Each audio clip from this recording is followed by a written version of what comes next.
Om Namo Bhagavate Vasudevaya. Om Namo Bhagavate Vasudevaya. Om Namo Bhagavate Vasudevaya. Om Namo Bhagavate Vasudevaya. Om Namo Bhagavate Vasudevaya. Narayanam Dinashtiki. So, today we'll read from Srimad Bhagavatam, Canto 10, Chapter 1, text number 3, the title of the chapter, The Advent of Lord Shri Krishna. Introduction. Avatirya Darvamshe Bhagavan Bhuta Bhavanaha Krittavan Yani Vishatma Tani no Vada Vistarat. Translation. The Super Soul, the Supreme Personality of Godhead, Shri Krishna, the his glorious activities and character, from the beginning to the end of his life. Purport, by his divine grace. A.C. Bhaktivedanta Swami Srila Prabhupada. Srila Prabhupada ki. In this verse, the words Kritavan Yani indicate that all different activities Krishna performed while present on earth are beneficial to human society. If religionists, philosophers, and people in general simply hear the activities of Krishna, they will be liberated. We have described several times that there are two kinds of Krishna Katha, represented by Bhagavad Gita, spoken personally by Krishna himself, and Srimad Bhagavatam, spoken by Shukadev Goswami, about the glories of Krishna. Anyone who becomes even slightly interested in Krishna Katha is liberated. Kirtanar eva Krishnasya mukta sangha paranvajit. Bhagavatam 12:3-51. Simply by chanting or repeating Krishna Katha, one is liberated from the contamination of Kali Yuga. Chaitanya Mahaprabhu therefore advised, Yare Dekha Tara Kraha Krishna Upadesh. Madhya Leela 7:128. This is the mission of Krishna consciousness, to hear about Krishna and thus be liberated from material bondage. Om Jnana Timirandasya Jnananjana Shalakaya Chakshurum Militam Yena Tasmai Shri Gurave Namaha. Shri Chaitanya Manobishtam Sthapitam Yena Bhutale Swayam Rupa Kadamayam Dadati Swapadantikam Vandeham Shri Guru Shri Yutta Padakamalam Shri Gurun Vaishnavamscha Shri Rupam Sargajatam Sahagana Raghunatam Tam Tam Sajivam Sadvaitam Savadutam Parijana Saitam Krishna Chaitanya Devam Shri Radha Krishna Padan Sahagana Lalita Shri Vishakhanvitamsha.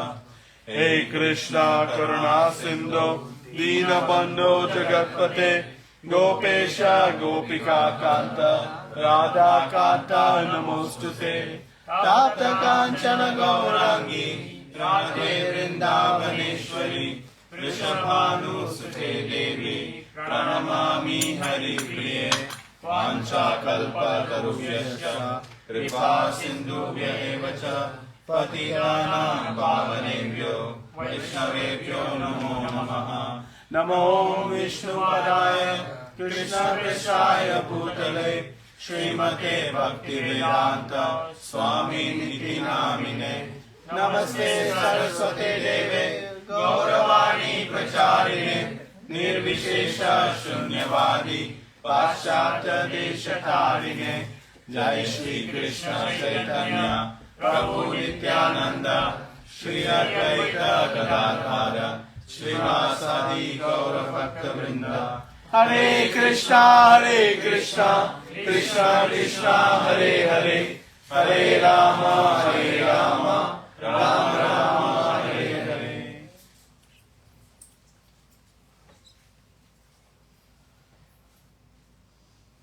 Hare Krishna. Hare Krishna. So, what's coming up very soon? Janmashtami? Okay, so not Labor Day in the U.S.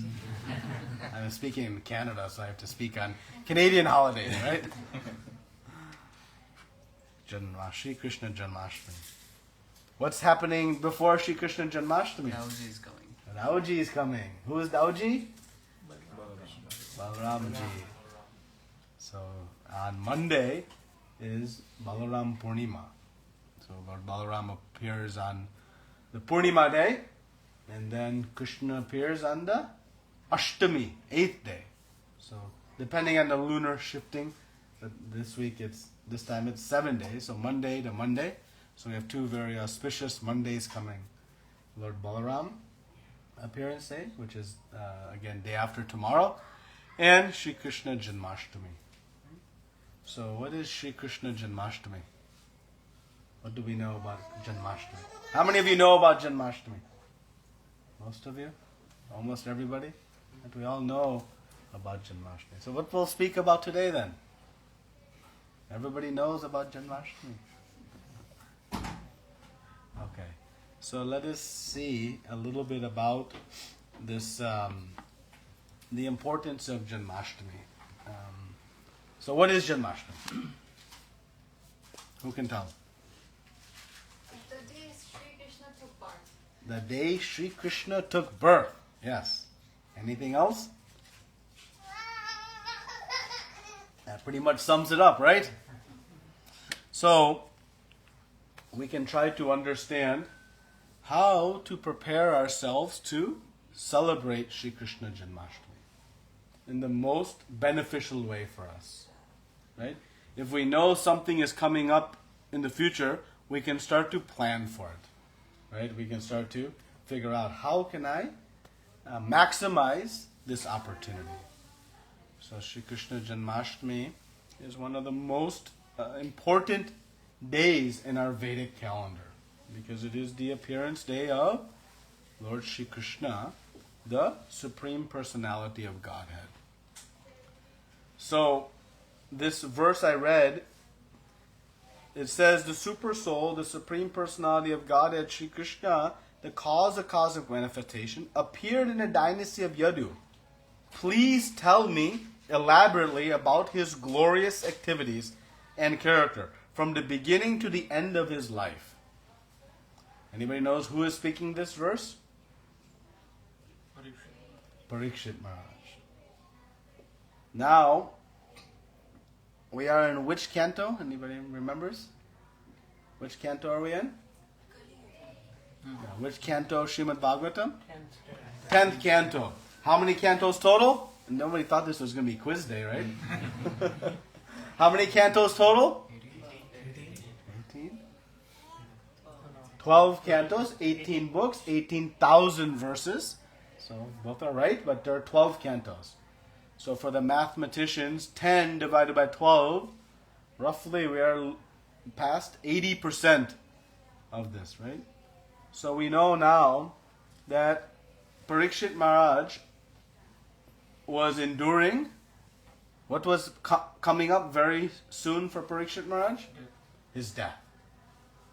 When he became cursed by the son of the Brahmana, he was given 7 days to live. So what did he do in those 7 days? Go and see the wonders of the world. Go explore. Go spend all his money in his bank account. I'm not taking it with me. Might as well use it. Right?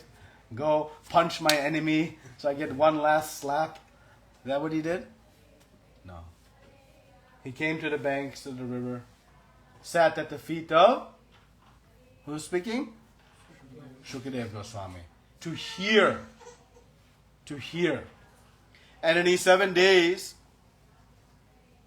he did not drink, he did not eat, he did not sleep. Just within 30 minutes, you'll be wondering, when do we get to eat? When do we get to sleep? But Parikshit Maharaj is sitting for 7 days. So he's approaching the end of this time. So of course, Shukadev Goswami might be thinking that I have been speaking for this long. Parikshit Maharaj might be tired, might be hungry, might be thirsty. So what did Parikshit Maharaj do to make sure that Shukadev Goswami did not have any misconceptions? He says very clearly, please tell me elaborately. Meaning he didn't want Shukadev Goswami to give the Cliff Notes version. He didn't want to cut corners. Thinking, oh, maybe I'm tired, the speaker will cut corners. And he says, tell me from the beginning to the end. What this shows is that Parikshit Maharaj had great enthusiasm to hear about the activities of Krishna. Because when one hears about the activities of Krishna, Srila Prabhupada gave us one clear statement that comes from Shastra. What is the result about hearing about Krishna? Moksha, salvation. How many of us would like to be free, not just for a few moments, but for the rest of eternity, free of all distress, all anxiety, all fear, all lamentation, all hankering, all pain in the heart, all confusion, doubt. Anybody would like to be free of all of those things?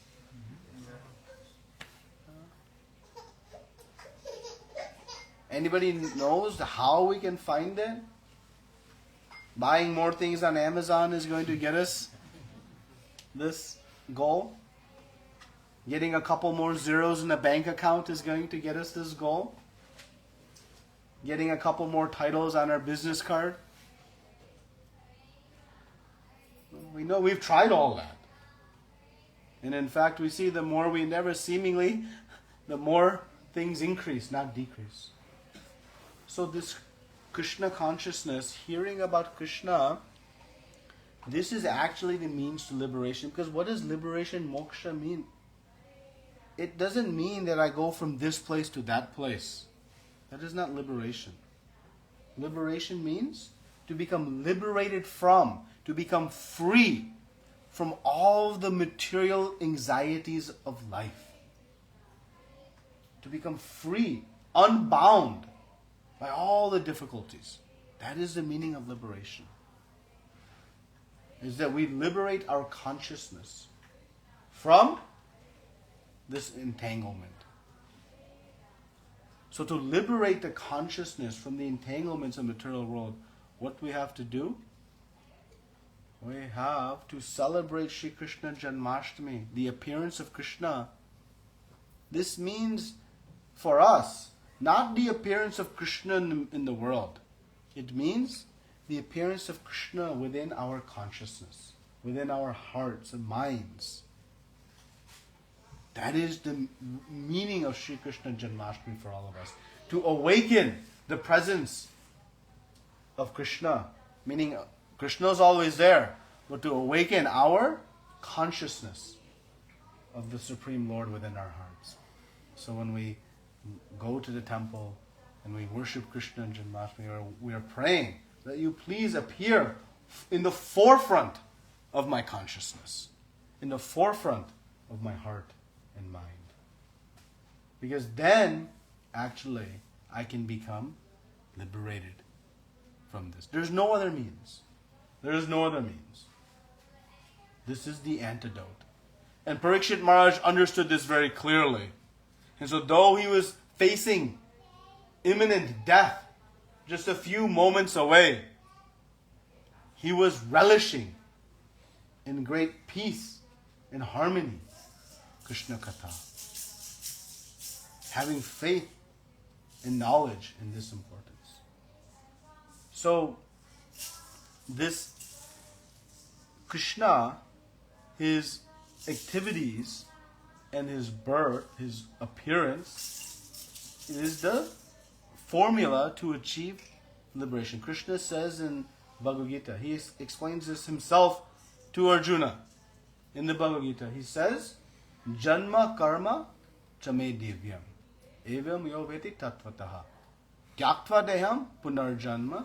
Naiti mam eti sorjana. He says, Janma karma. If you understand these two things, my Janma, my appearance, and my activities, by knowing these two things, O Arjuna, Naiti mam, you'll never have to return to this material world again. Never. Seems like the formula should be more complicated than that, right? But understanding Krishna's appearance and activities is no simple matter. And that is why Shukadev Goswami has dedicated 4 volumes to the 10th canto. Now, when you have 7 days to speak, you have to prioritize when you're speaking on such an expansive topic like Srimad Bhagavatam. But he dedicated the most content to this appearance of Krishna, because it is the most important topic in our spiritual journey. And because it has the potency by knowing his appearance and activities to liberate one from all difficulties. So for that purpose, Shukadev Goswami, at the request of Parikshit Maharaj, is giving us exhaustive detail. So of course we won't go through all 4 volumes today. You all are not like Parikshit Maharaj who can sit without food, water, sleep.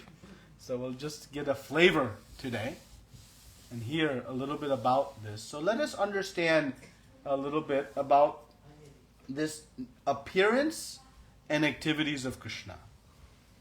Okay? And then maybe we'll discuss a few pastimes to illustrate the very sweet nature of Krishna's activities. So, a couple of technical points we'll just kind of get as a baseline.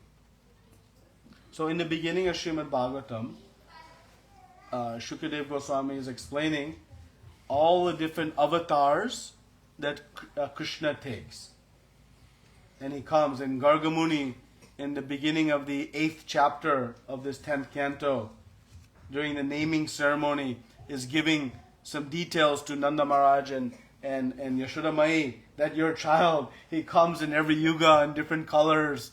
And of course this must be bewildering for mother and father to hear. But he's explaining how there are so many incarnations of the Lord. So this topic of avatars and incarnations is a source of great confusion in our spiritual societies. So, but it is not supposed to be confused because it is very clearly established in our Shastra. So, who is Krishna? Krishna has explained that there are unlimited number of avatars. We talk about 10 avatars, right? That is just a sampling. That is just a, for example, there is a Matsya Kurma like this. But there are unlimited avatars. How many we can try to contemplate?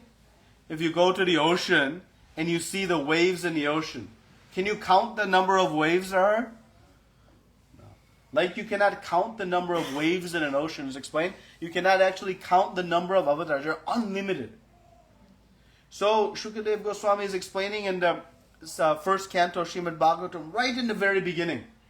He is explaining all the avatars. And then he concludes that area by saying, Krishnastu Bhagavan Swayam. He says, now, Pariksha, understand that of all the avatars, Krishnastu, he is the Swayam, he is the source of all other incarnations. Because everything has to have a source. There has to be one original source, right? They say, who is your father? Who is your father's father? Your father's father's father. Eventually there has to be a source. If there is an avatar and expansion, it has to come from someone, somewhere. So to establish that, Parikshit Maharaj hears that Krishna is the source of all incarnations. And that is why, in the very beginning, the very first verse of Srimad Bhagavatam, Srila Vyasadeva says, Om Namo Bhagavate Vasudevaya. He is establishing that this Vasudevaya, He is the Supreme Personality of Godhead. And then he goes on to explain the characteristics. So Krishna, though he's coming in this sequence of Dasavatars, it is like a circle. In a circle, what is the beginning, what is the end? So we should not think, oh, 5th, 6th, 7th, like that. It doesn't hold that lot. There is one source, and that is Krishna, the Supreme Personality of Godhead. Even Lord Brahma, at the beginning of the creation of the material universe, after performing his tapasya and becoming confused as to what his duty is, after becoming enlightened, he composes his beautiful Brahma Samhita prayers. And the 5th chapter, this is the very first verse, he says, Ishvara Parama Krishna. He says, Krishna is the Ishvara Parama, the Supreme Controller. Sachirananda Vigraha, he has a form that is made up of Sat, Chit and Ananda. Anadir Adir Govinda.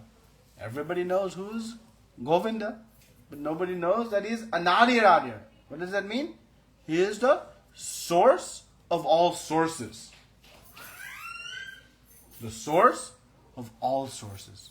Everything that comes ultimately emanates from Govinda, Krishna. Sarva Karana Karanam, the cause of all causes. So anyway, so this is the important. And it is in this 8th chapter of this canto, it's explained that when Krishna appears, he is appearing as himself, as the Supreme Lord.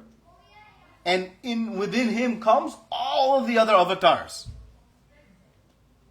So all the avatars, they manifest within Krishna. Because every avatar is some subset, some portion of Krishna's total potency. Understand? So any avatar we see, they are some portion of Krishna's total potency. Right? Like Nrsingadev, Lord Nrsingadev shows certain features, certain qualities, certain characteristics. That is important. No less potent or powerful. Again in the Brahma Samhita it explains that one candle lights many candles. All the candles light with the same intensity. But still there's one candle that lit all the other ones. This is the technical foundation that we should have very clear in our minds and hearts. So this appearance of Krishna is not just another one of our spiritual holidays. But it is the appearance of the Supreme Personality of Godhead. Within whom all avatars are present and manifest. And of course, I'll come to this point in a second. So, this Janma Karma, right? 2 things we need to know. Let us now discuss a little bit about Krishna's appearance. So Krishna appears once in the day of Brahma. The day of Brahma is very long. It is 994 yuga cycles, approximately 4.3 billion years. That's the 12-hour daytime period. And then the 12-hour nighttime period is an equivalent 4.3 billion years. So in a cycle of 8.6 billion years, Krishna appears once in the age of Dwapar Yuga, at the end of Dwapar Yuga. So he does not appear in every Dwapar Yuga, just in the one that just passed. And we have the great fortune of also coming to know about Krishna from Shastra. Just 5,000 years have elapsed. 5,000 years seems like a long time, right? But in the span of 8.6 billion years, how much is, if we had a timeline, 0 to 8.6 billion, right? How much gap would be for 5,000 years? Like one dot. So actually we're very fortunate that we have taken birth in this age of Kali Yuga. Age of quarrel and hypocrisy, but benedicted by the great fortune that Krishna has just appeared, like a blink, a moment ago. And so the mercy, the knowledge is still very ripe. So this is when Krishna appears. He appears once in the day of Brahma, at the end of this Dwapar Yuga. Vaivasvata Manu is a little bit more detail is there, but that's not so relevant right now. So this is the appearance. Now, we should understand how Krishna appears. And an easy way to try to understand this is try to compare and contrast to ourselves. So first of all, we speak about Krishna appearing. Why do we say appearing versus birth? We say birth out of casual, no problem. There's nothing incorrect about that. But there's an important point about the appearance. Why do anyone want to guess? Why do we say Krishna's appearance? Yes? Because he's already there, but we can now see him. Yes. Because he's already there. We don't say in the morning, oh, that the sun is born in the eastern horizon. Do we say that? No. We say the sun has risen. And when the sun sets in the western horizon, we don't say the sun has died. But the sun has appeared in our vision and then has disappeared from our vision. But the sun is there. So similarly, Krishna is always there. It is not that he is born in signifying beginning, nor death signifying end. That this body is born and then this body will die. But when Krishna, he appears. So it means that he is beginning his leelas, his pastimes. That is his appearance. Now, may I ask you a question? Any of you got to choose, I would like to be born from these two parents? Anybody got to pick? No? You put your submission request in. I'd like these two as my parents. No, I didn't get to pick. Anybody got to pick? I want my birthday on July 1st. Anybody got to pick like that? Anybody got to pick where they were born? No.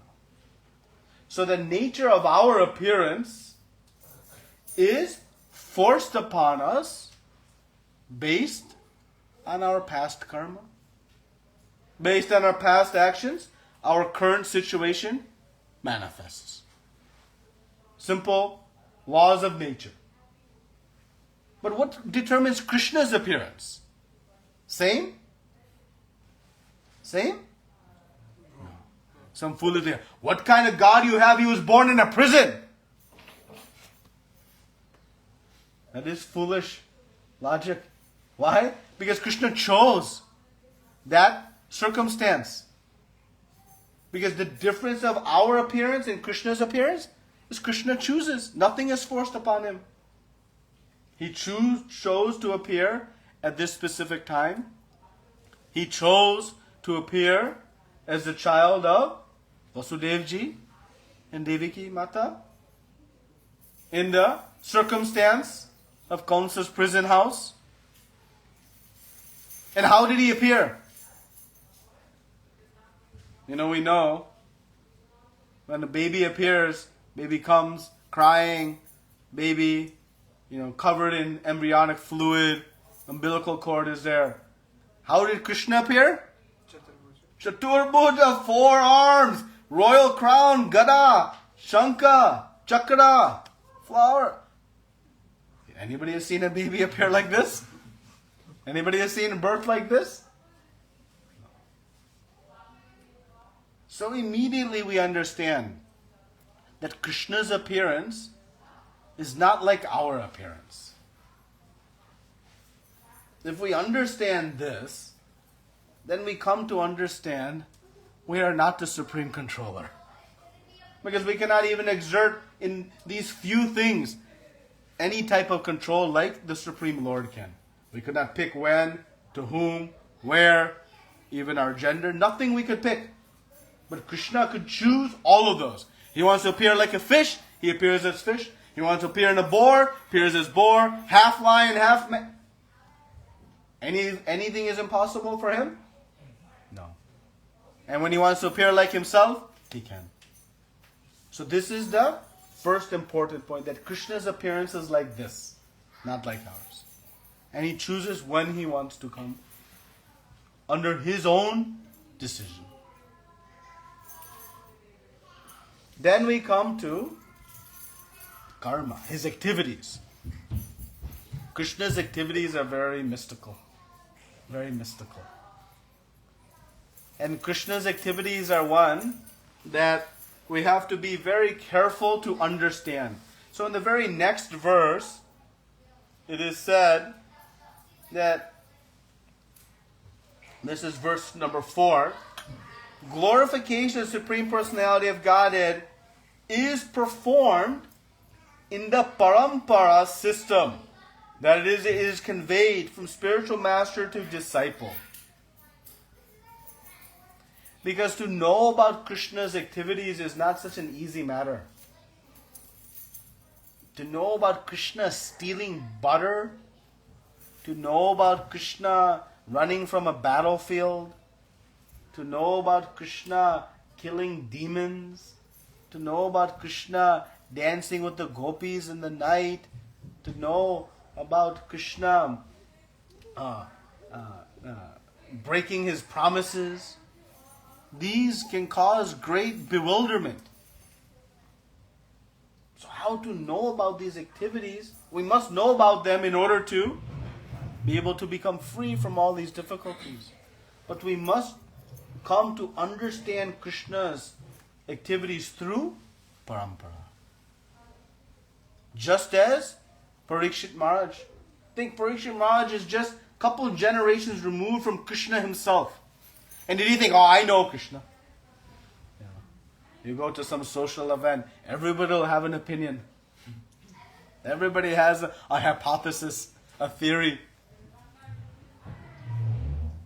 But even Parikshit Maharaj himself did not profess to have some idea of who is Krishna. If he knew who Krishna was, why would he tell Shukadev Goswami, tell me elaborately? He would say, fast forward, I know all this. So Parikshit Maharaj is giving us a great instruction that we must approach Krishna's pastimes and activities through parampara. Then we can come to understand the purport and thus become liberated.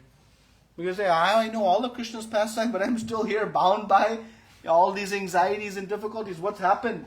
This thing is broken. No. We must hear through the power of Guru Parampara. Then those shackles will be chopped. So this is what Parikshit Maharaj told Shukadev Goswami, and will follow in the same. So the activities of Krishna are very wonderful and beautiful, but we must hear them through the eyes of our acharyas. Because looking at them through our own eyes, we'll draw some faulty conclusions. So Krishna's activities are very unique. So Krishna himself has 4 unique qualities that nobody else has. So there is a organization of principal qualities. Of course, the total qualities are unlimited, but the principal qualities, Krishna has 64 qualities. Lord Vishnu has 60 qualities. Lord Shiva has 55. And from Brahmaji down to human form and all of the limb has 50. So 50, 55, 60, and 64. This is all given in Shastra. And so there are 4 unique qualities Krishna has. And one of these unique qualities is his Lila Madhurya, his pastimes. His pastimes, his activities are so sweet that when we hear these pastimes, we just melt and surrender to the Supreme Personality of Godhead. That is the potency of hearing. So Krishna's activities, we have to understand a few things. So we know he appears first in his Chaturbhuj form, right? And then what happens? Then he becomes a small baby. And Vasudevji is carrying Krishna on his head in a basket across the Yamunaji to go to Gokul, and leaves Krishna there. And in the ensuing chapters from where we read from today, many beautiful descriptions are taking place. How Krishna and Balaram were, babies, and then they grew up a little bit, and they began crawling, and they were crawling in the courtyard of Nanda Maharaj, and they were playing with the calves, and they would follow the ankle bells. All the elderly gopis would wear ankle bells. And Krishna and Balaram would wear ankle bells also. And Krishna would be so attached to Mother Yashoda that he would hear the ankle bells and follow, and he would crawl and crawl. And then when he would see and it was not Mother Yashoda, he would start to cry. And he'd become disheartened. And then he would turn around and crawl and just hearing these ankle bells. And like this, Krishna would perform many pastimes. And all the residents of Vrindavan were just in bliss watching these sweet pastimes. But at the same time, Krishna is trying to stand up and walk, and he's holding on to the tail of the calf, and he's falling. And then he holds on again, and he falls. But just, reverse the clock a little bit, and he had killed the giant demon Putana. He had destroyed Trinavrata, Shakatasura, these big demons. But now he's struggling to walk? How is this? How do we understand this? So Krishna, when he shows these childhood baby pastimes to childhood pastimes to youth pastimes, we see like from our perspective, right? We grew up. But our aging process occurs by the force of time. Anybody can stop the aging process? If I could, I would still have hair. No, you can't do it. Yeah, you can go to the pharmacy and try to, apply some cover, but it doesn't work. At the end of the day, we cannot. By the force of time, we age. Nobody can stop and say, okay, I want to be 26, now I'm good. No more aging. So does Krishna age? Does Krishna age? How many years he stayed on this planet? 125. And when he spoke to Bhagavad Gita, it was basically at the end. He had grandchildren by then. And was he speaking to Arjuna? Arjuna, is that how he is? Did he have big gray beard? Walking with a stick? No, he was ever youthful. So Krishna does not age by the force of time. He ages by his own desire. He says, today I'd like to grow a little bit more. And then after a few more days, I'll grow a little bit more. And after a few more days, I'll grow a little bit like this. By his own desire, he was changing his form. Our form is being changed by the force of time. But Krishna does not have anything. His will is supreme. And why he was doing this? To give pleasure to his devotees. The residents of Vrindavan. We enjoy it, right? When our child grows up, does something new, then we tell all our friends, we take a video, post on WhatsApp and Facebook, right? We enjoy. Oh, look, my child today, he was able to walk without falling. So to give the happiness to the residents of Vrindavan, Krishna also performs, showing, no, I can only crawl. No, I can only crawl. Oh, now I can walk. But in fact, far before, he is taking down giant demons, nothing, no problem.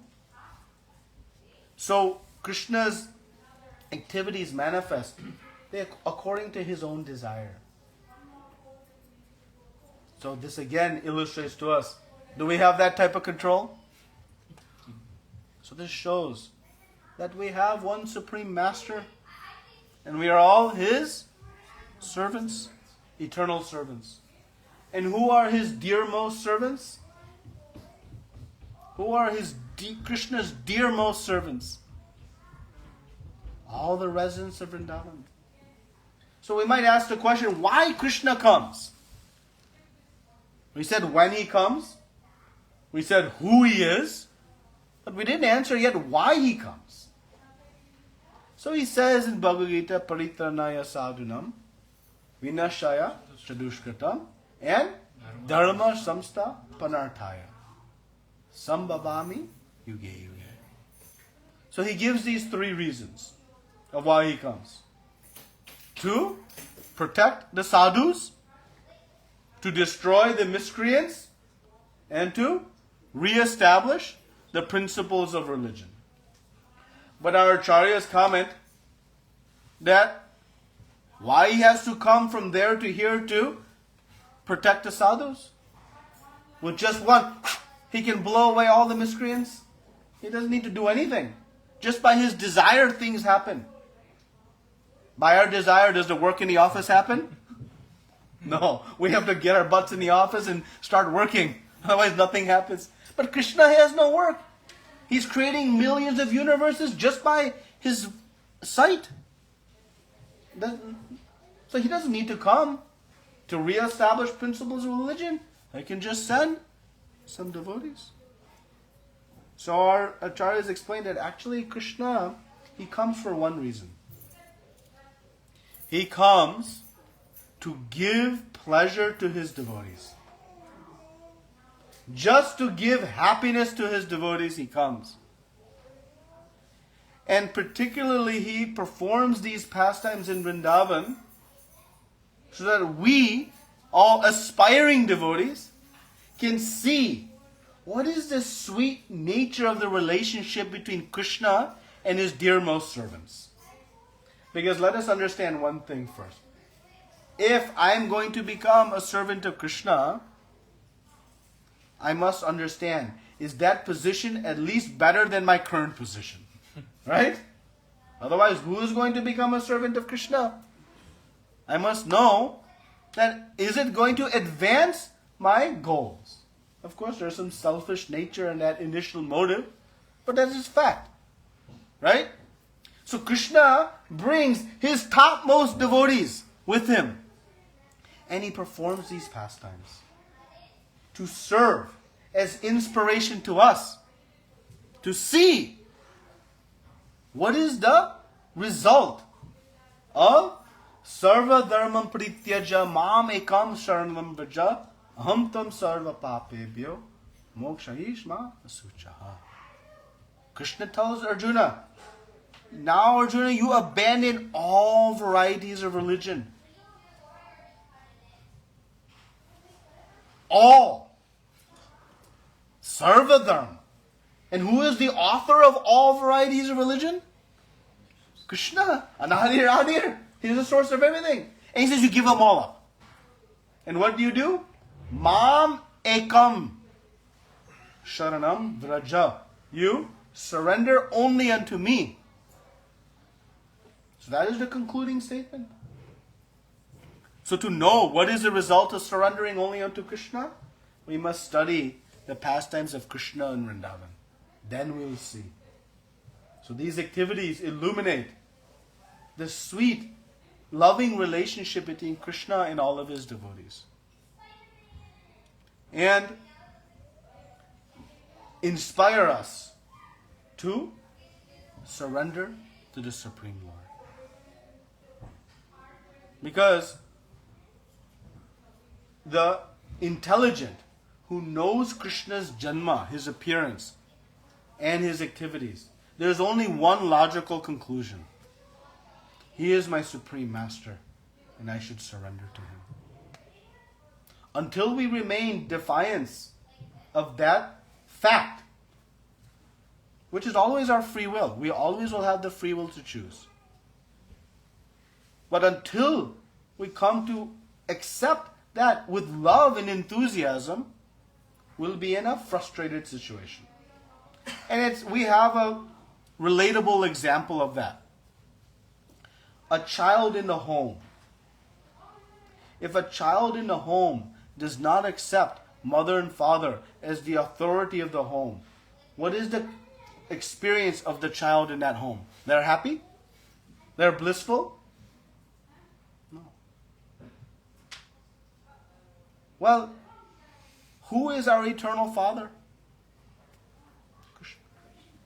So surrendering to Krishna, our eternal Father, that is the key. Just as a child who is surrendering to the will of mother and father, then finds harmony. But this idea of surrender always creates this negative connotation because we are contaminated by our material logic. When I surrender to the boss in the office, I get exploited.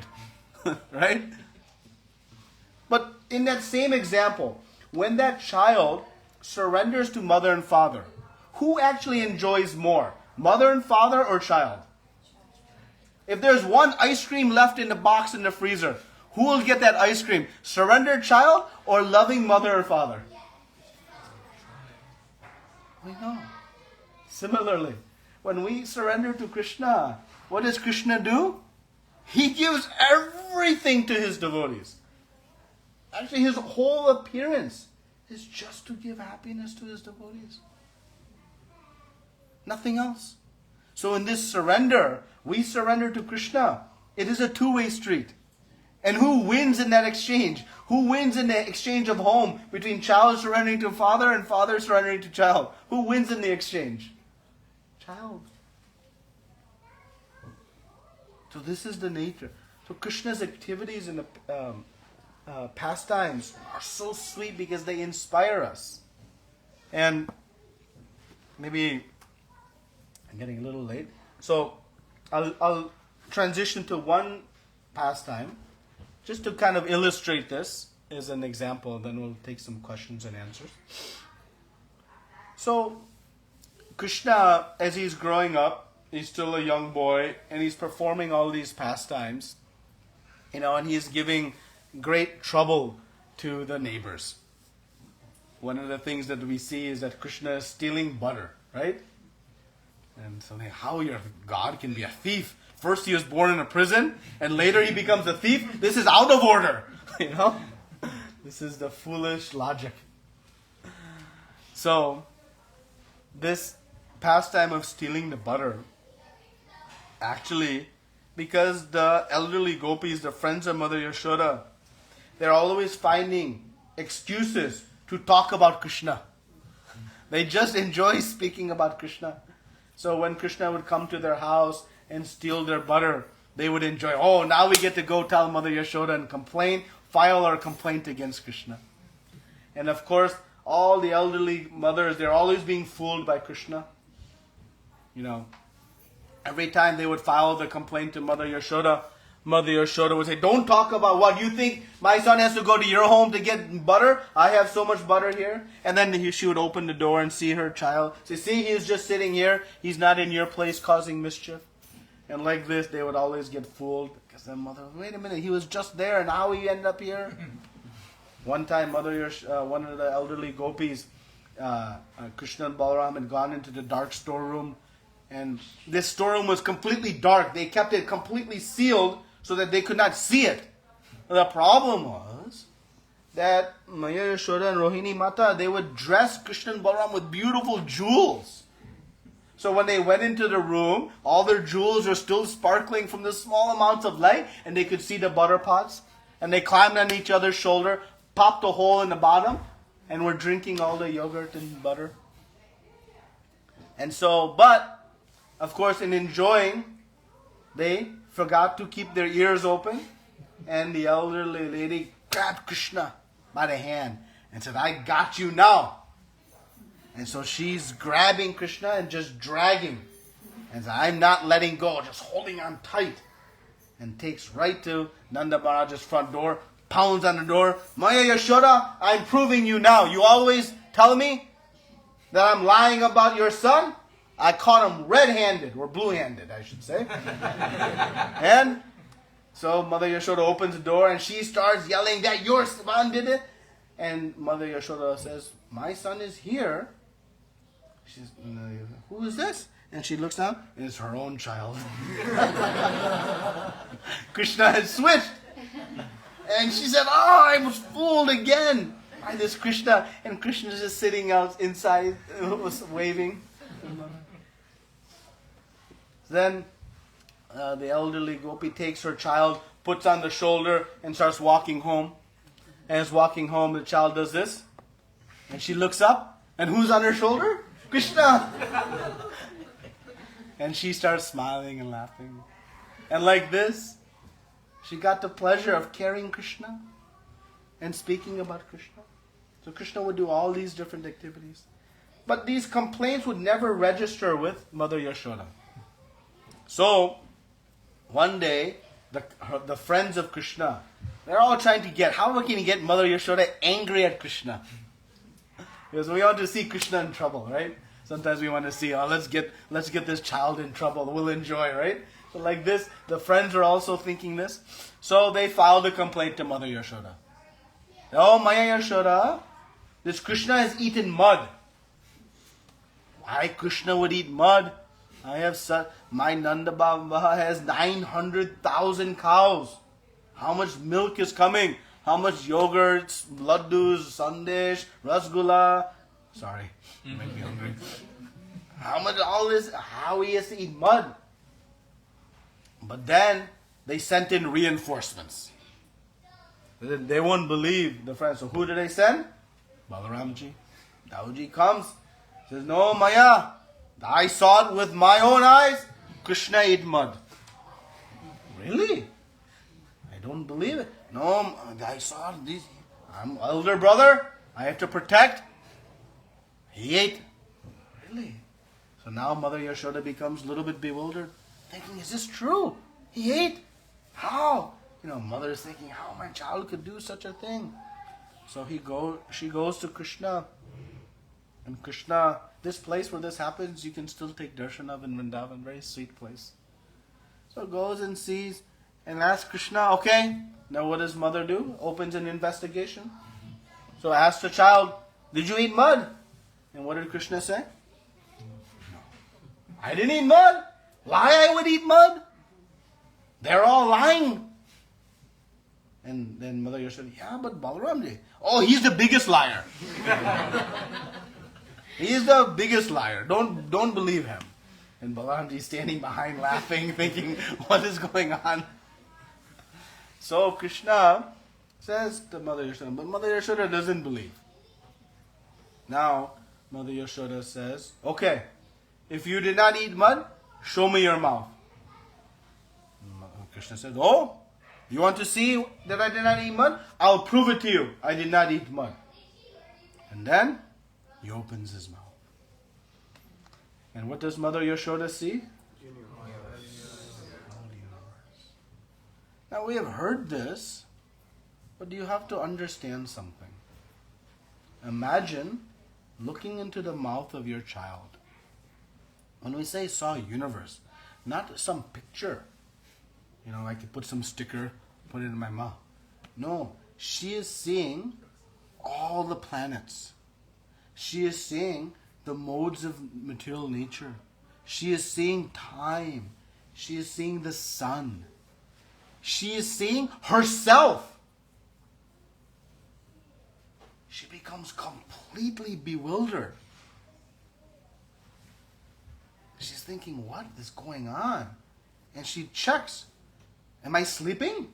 No, I'm not sleeping. My eyes are open. This is not a dream. She's like, checking, what's going on? Then she thinks, oh, I've come under some spell of the Devatas. But she's like, no, why the Devatas would pay attention to me? I'm some small village woman. That cannot be true. Then she's thinking, have I lost my mind? Have I gone deranged? No, I am in good health. I'm fit. What is happening? So what does Mother Yashoda do? She has seen the whole universe inside the mouth of her baby boy.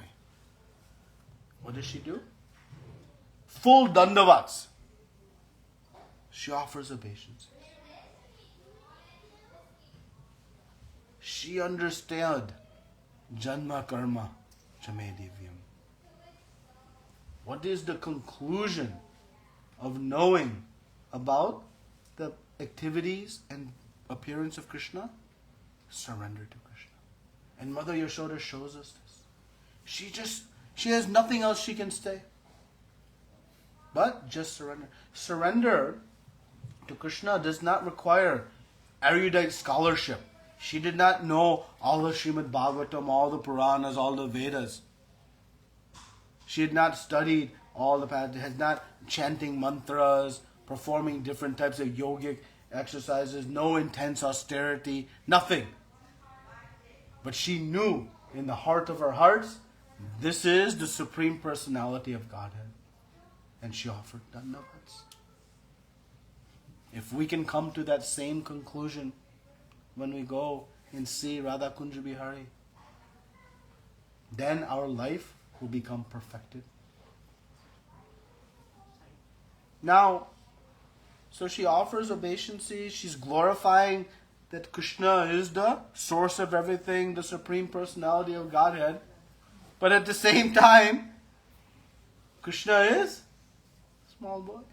She's not bewildered by the material so-called feature. Nothing material about Krishna. And then moments later, she goes back and brings Krishna on her lap and is consoling him and taking care of him again like mother. What happened? She just offered obeisances, saw the universe in the mouth of her son, and a few moments later, she is caring for Krishna as if he is dependent upon her in that motherly affection. So this is the intimate secret of Krishna and his relationship with his devotees. This is the intimate secret that is only known by those who've studied Srimad Bhagavatam through the eyes of the Acharyas. And that Krishna, when his devotee is fully surrendered to him, he actually enacts his Yoga Maya potency to cover the understanding of the likes of Mother Yashoda. Because if Mother Yashoda knew that Krishna was the Supreme Lord, what she would do? Just offer obeisances. She would not dress him, feed him, chase after him, protect him. But what does Krishna want? That motherly affection. The cowherd boys, when they are wrestling and they are teasing and they steal Krishna's lunch, if they knew he's the Supreme Personality, anybody is fool enough to steal from the Lord? No. But Krishna, he enjoys that intimate relationship with mother and father, with the gopis, with his friends. And so to his Ragatmika Bhaktas, these highest devotees, he covers their understanding that Krishna is the Supreme Lord. They know it in the inner core of their heart, but in their activities. And this actually is the most intensified love between Krishna and his devotees. And that relationship, Krishna came to show to all of us, to inspire us, that by the practice of hearing and chanting, one can also experience those same relationships. Those relationships actually are the natural, innate instinct of each and every one of us. Our original consciousness is one of pure, unfaltering love for Krishna. But as we have traversed the material world, we have accumulated what we call conditioning, anarthas. And these anarthas block. And I've developed love for everything else and covered my actually original love. So how to reawaken this love for Krishna? It is by the process of hearing and chanting. Hearing about Krishna's activities. When we hear about Krishna killing the demons, Bhaktivinoda Thakur explains that these anarthas, these impurities in the heart, become removed. By chanting the holy names of the Lord, Hare Krishna, Krishna Krishna, Hare Hare, Hare Rama, Rama Rama, Hare.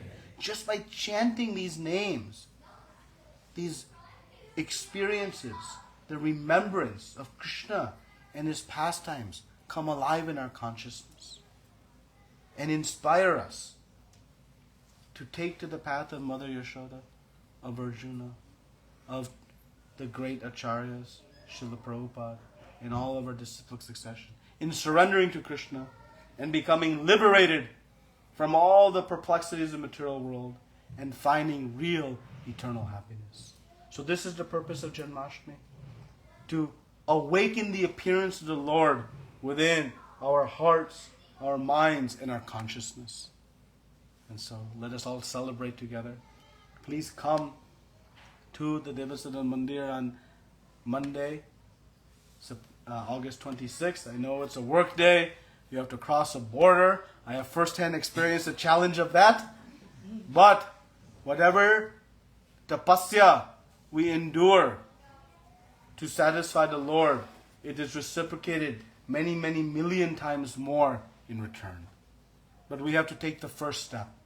So please come and experience and just pray to the Lord. Normally on Janmashtami we pray for all of our year's desires. Give me this, give me that. But if we pray for one thing, that give me the intelligence and faith to surrender unto you, knowing your Janma and Karma, then you will get the full potency of Shri Krishna Janmashtami. And that is the best prayer you can make on this auspicious day. So, thank you very much. Srila Prabhupada ki jai. Grahantara Srimad Bhagavatam ki jai. Any comments, questions, discussion we can have a little bit? You have some time, Prabhu? Yes. Yes. So, Srinathji is a avatar of Krishna. So, Srinathji, so Krishna himself, when he comes, he has many, many names because of different activities he performs. Right? So Srinathji is specifically the name of Krishna when he is lifting Giriraj. So why Srinathji is standing like this? Right? Because he is lifting Giriraj. So that is during Krishna's appearance that this name Srinathji was. Just like we call him Damodar, which is the pastime of binding the belly of Krishna. Right? We call him Balakrishna, as a baby. He is performing different pastimes. So, Srinathji is one of the names of Krishna. Krishna has unlimited names. Also, I have confusion among the relations. Like, Yamunaji is the fourth patrani of Srinathji. But when Krishna was a baby, he crossed Yamunaji. All these relations seem very confusing, and how... Yeah, so remember, Krishna is the absolute truth, right? So sometimes we even think how we can understand the relationship that Krishna is the source of everything, but he came from Devaki and Vasudevji, right? That sequence then is out of order because Krishna is the source, but he is. But again, this is the appearance in this circumstance. But the sun comes today is the same sun that will come tomorrow, is always present. Right? So these relationships, we have to look on an absolute platform. But we see them sometimes from a relative position and then become confused. Just like sometimes we make the confusion that, Krishna has 2 arms, Lord Vishnu has 4 arms, Vishnu must be supreme. That is a very common misconception, right? But that doesn't hold according to our Shastra. So we have to again see these dynamics from the perspective of Shastra through the eyes of our acharyas who have understood it with clarity, and then we can reconcile these things. See, whenever sometimes we have trouble, like why Krishna did this, in Ramayana, why Lord Ram abandoned Mother Sita, like this, we have some things that trouble, right? We should understand first and foremost, the Supreme Lord is perfect. Every activity is absolute and perfect. Now, I'm seeing some deviation, right? That's okay. I should seek to understand why it's not a deviation and clarify my understanding. If we try to find the flaw will be eternally bewildered because Krishna is flawless. Right? So we approach that by trying to understand, okay, how can I reconcile these 2-3 things? Because it is my own development of consciousness that must get rectified. Because Krishna and all the avatars, they are absolute. They're perfect. It's okay? Thank you. Yes? Hare Krishna. Hare Krishna. I have two questions. Yes. One is based on like the reincarnation from our past karma, and the second one is choices of our life. Okay. Uh, So give me one at a time. So first question is like there is a saying in Shiv Purana. So it says that human always take a rebirth based on their past karma, and they have rights and choices to where they want to take a birth or to whom they want to take a birth from. So I want to know like more elaborate on that point. And the second question. Let me answer that one first. Okay. You won't forget your second question, right? No. Okay. Okay. So Krishna says, Yam yam vapi smaram bhavam tyajantate kalevaram. He explains right in the 8th chapter that whatever you think about at the time of death, that state you will achieve in your next life. So that is correct. That our consciousness is what defines where we will go in our next birth. So if I am thinking of my dog at death, that is where I'll go. If I'm thinking of Krishna, Krishna says, Ante kalai cha mameva smaram muktva kalevaram. He says, if you think of me at the time of death, you will achieve me. So, where our mind goes at the time of death, that'll take us to the next. Now, but there are some qualifications required. If my mind is that I want to live in a mansion,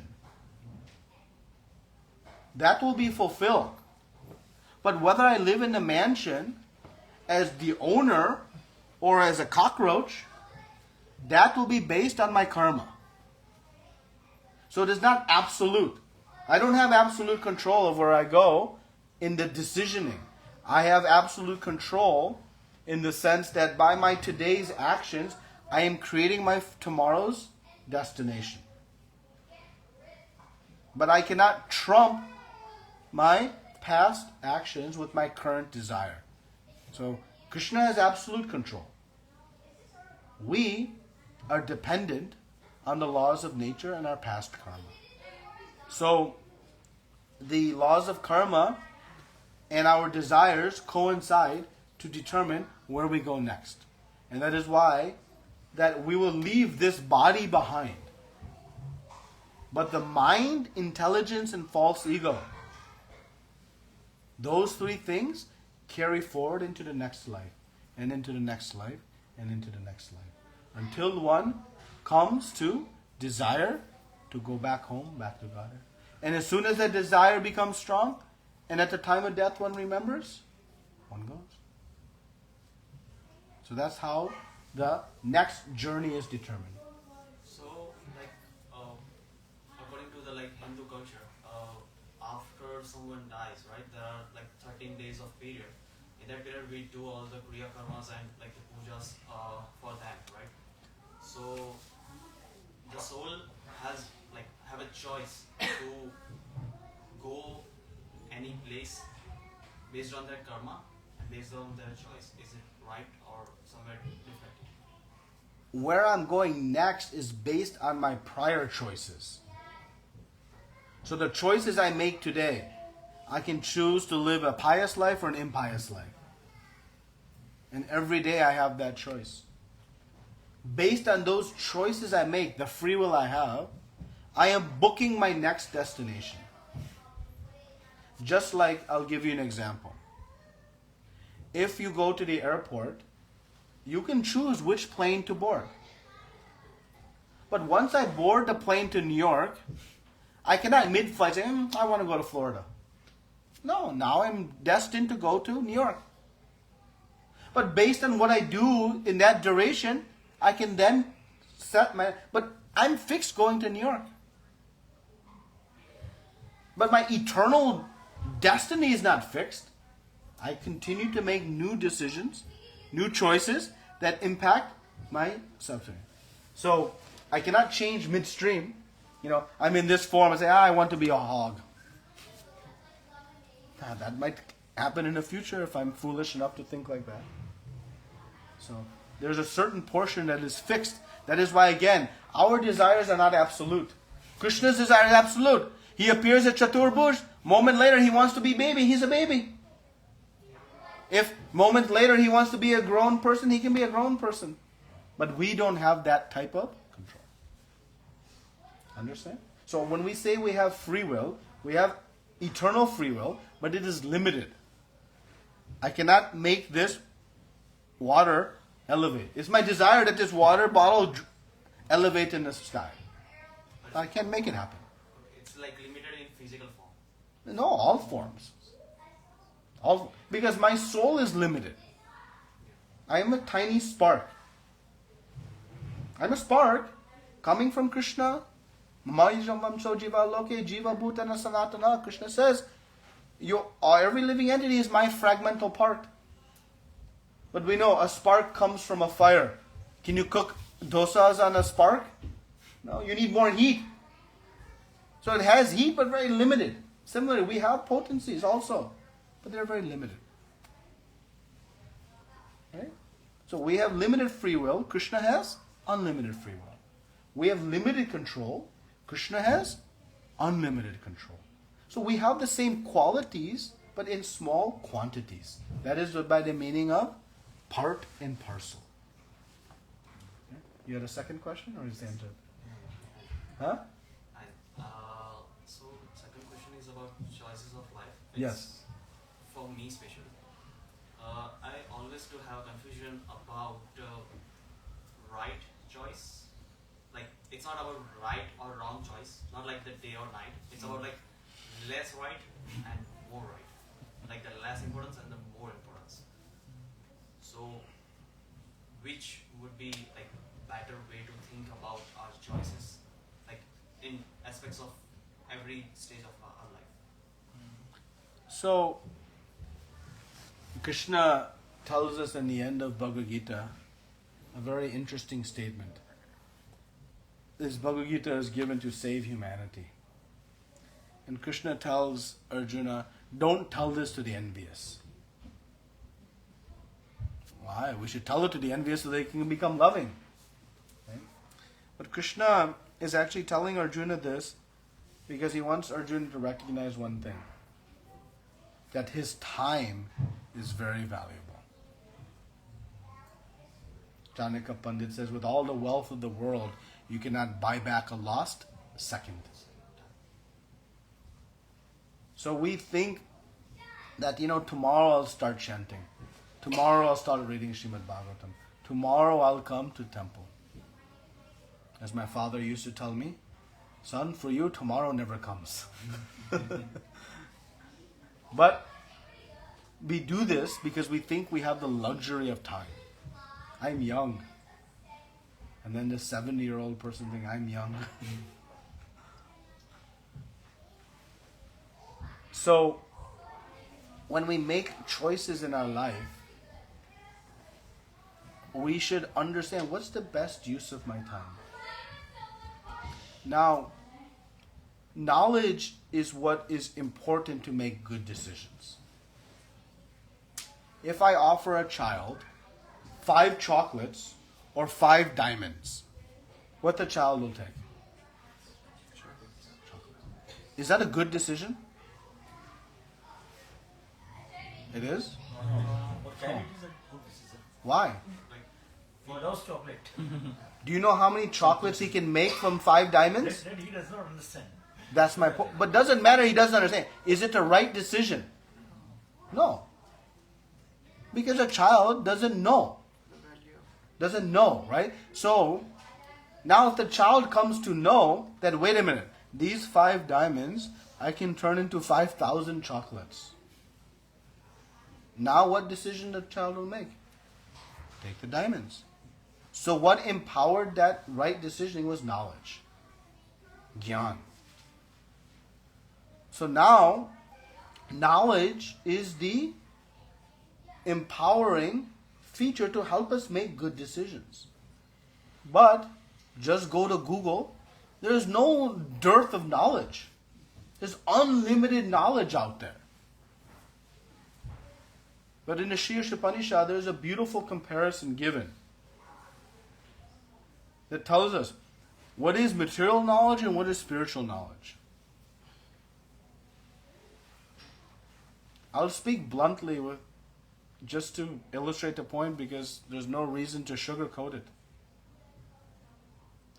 100% of all knowledge we acquire in the world, in universities, in our social culture, it is simply how to eat, sleep, mate, and defend.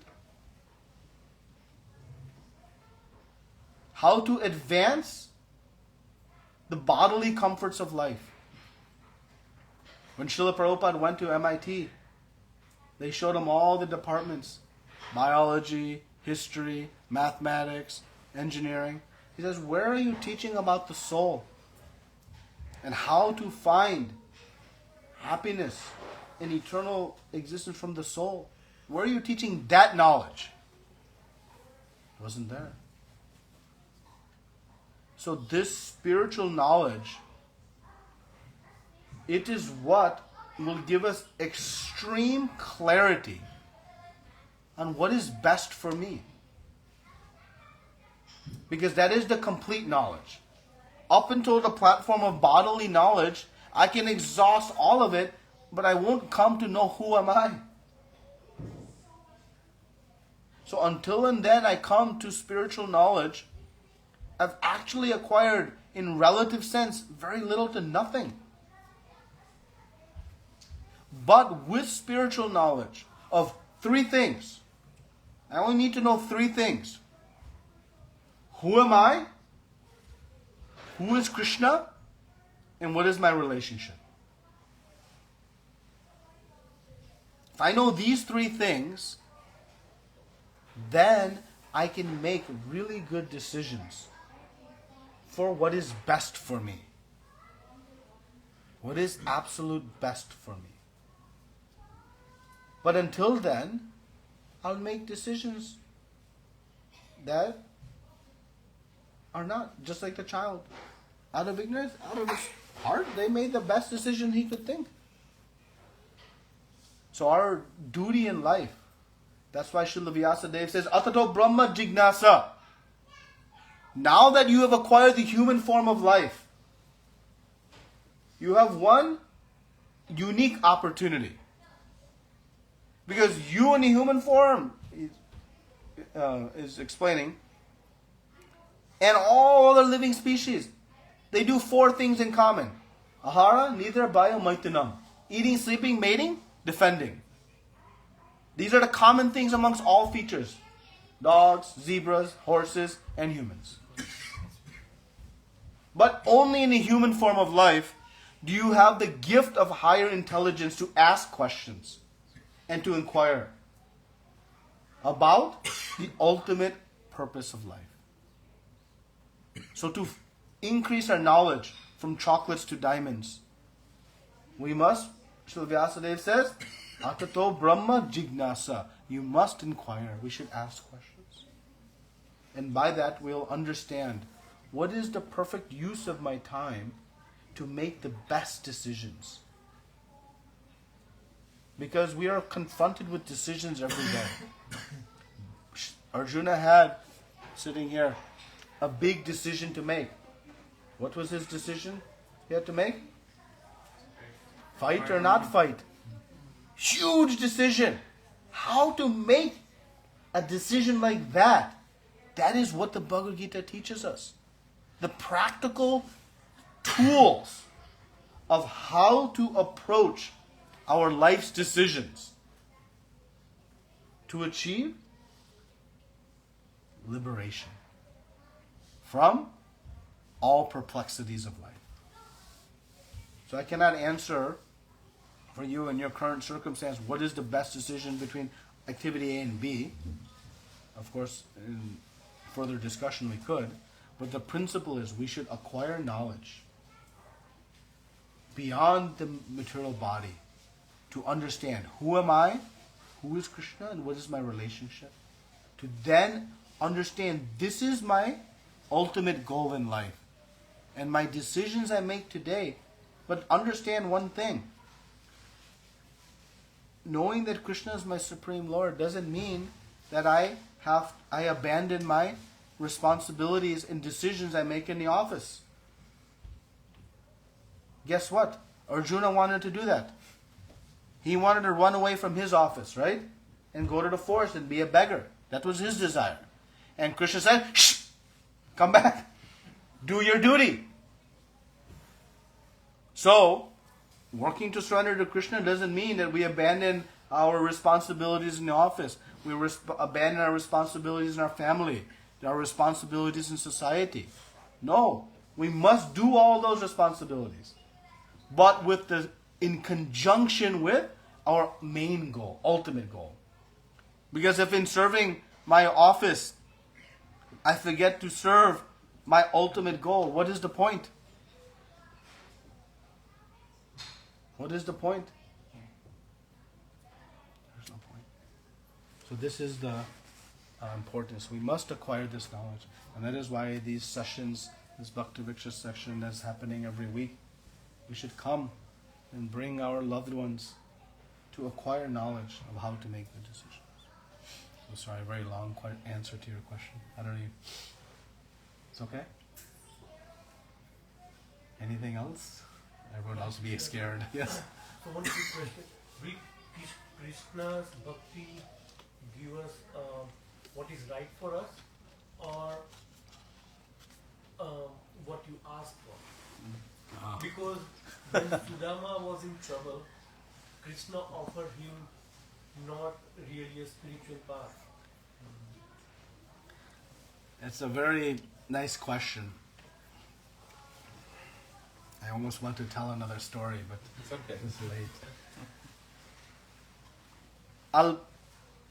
I'll paraphrase this story in short form just to illustrate the point to your question. It's a very insightful question. If I understood your question properly, it's, do we approach Krishna asking for what we want? Or do we rely on what he gives? Is that in essence your question? So it's a great question. So there's a story of the fruit seller who, I love telling this story. It typically takes me at least an hour to tell the full story, so I'm giving it in 30 seconds. But I want to get to the punchline of this story because it's very indicative. That this fruit seller was selling fruits in Gokul and went to Nanda Baba's doorstep to sell fruits. And she sees Krishna coming. And she sees Krishna, most beautiful, captivating person she's ever seen. And these fruits, if she does not sell and earn some income, her existence in this planet is gone. She has no means of sustenance. This is truly a life or death situation. And this fruit seller becomes excited that someone wants her fruits, but then she sees is this small boy who is walking and with nothing, is fully naked, and wants her fruits. And she says, what to do? If I give my fruits to this boy, I have nothing. I'll not eat tonight. It was that desperate situation. But she saw this boy and said, okay, you have to give me something. So Krishna goes back into the house. She just wanted to extend the darshan. She was so enamored. Again, I'm giving all of this in very short. And so Krishna comes and takes one handful and 2 handfuls of grains and is running back to this fruit seller. But we know when children are holding something, most of it ends up on the ground. So Krishna comes and runs back to the fruit seller and says, okay, here's all your grains. And 1 grain came from his hand. 1 small grain. And what did she do? She was just, this is the perfection of my life. I don't know who this boy is, but I've seen something I've never seen. And she gives all her fruits to Krishna. Everything. And she has nothing. She has nothing left. And she is just happy. And Krishna runs into Maya, Maya, I have fruits, I have fruits. So ecstatic. And she is just happy as can be. Not thinking where my chapatis tonight will come from. That one grain won't make anything. And then of course we know when she went to take her basket and she looked down, what was in the basket? Full of jewels. All full of jewels. She gave basket of fruits. And she got back jewels. One time the person asked me, hey, last time I went with one bag of fruits to the temple, but when I went to my bank, it did not show millions of dollars. What happened? This is all mythology. No. What's the difference? Difference is, she gave. Anya bilashatya sunyam yanakana manavatam anukulina krishna anushilnam bhaktir uttama. What is uttama? Highest bhakti? No desires. Nothing in return.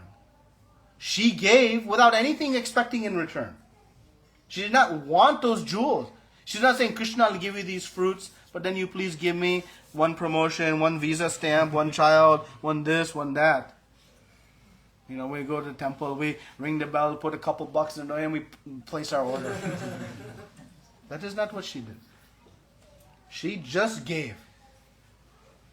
And that giving was called Ananya Bhakti, pure Bhakti. Pure Bhakti means only giving with no expectation of return.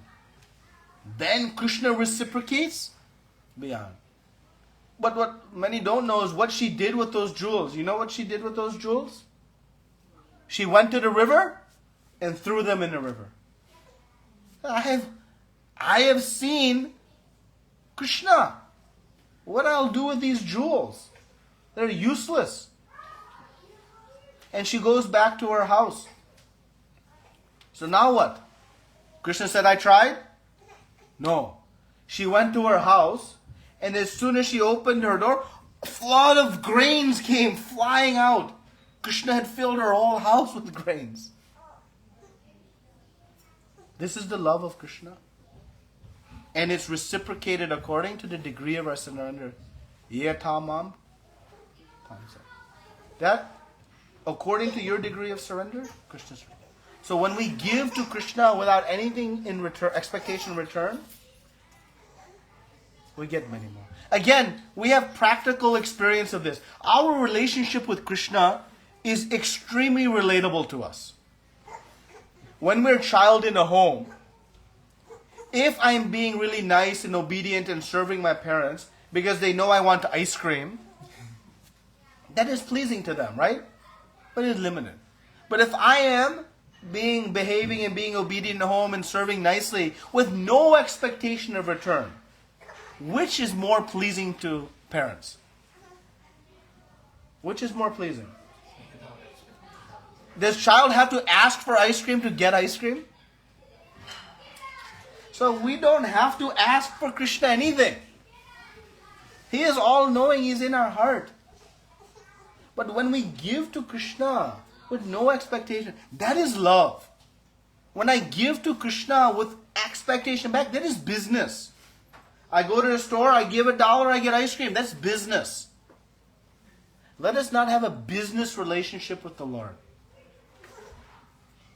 We don't serve our mother so that we get kachoris.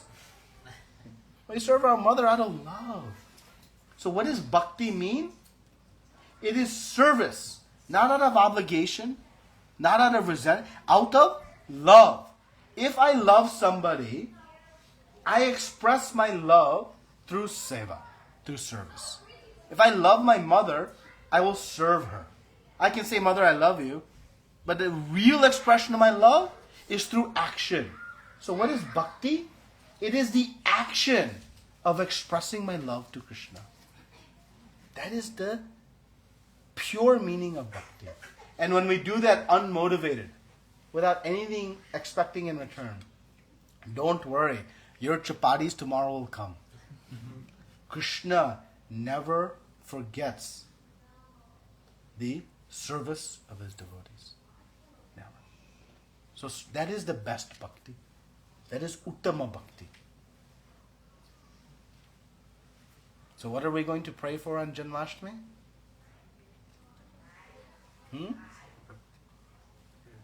Give me the intelligence to know, to surrender to you, and perform unmotivated bhakti. That is the best.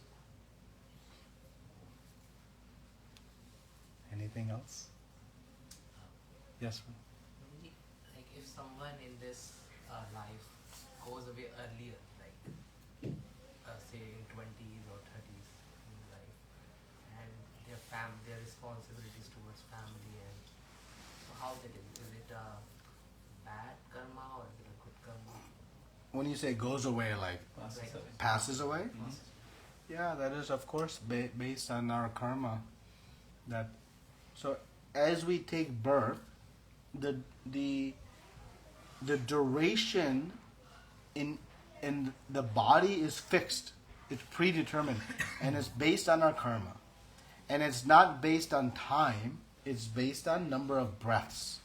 So I have a fixed number of breaths in this body. And when that last breath is there, I'm gone. Nothing I can do about it. That is based on my past karma. Right? So that is the determinant. Of course, when we have loved ones and people experience these very tragic things, we don't give them, well, that's your karma. We must work to comfort and console and help understand and support in that need and give them spiritual knowledge so that they can uplift their karmic situation. Because Krishna says, Ham tvam sarva papebhyo. He says, by doing bhakti, whatever past karma you've done, that also can be eliminated.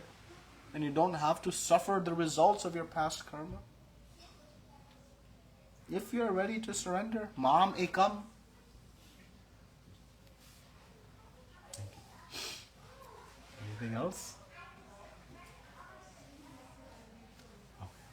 Thank you very much. Sorry for going so long, but please come on Sri Krishna Janmashtami and experience unlimited bliss and happiness. Srila Prabhupada ki jai, Ananta Koti Vaishnavrinda ki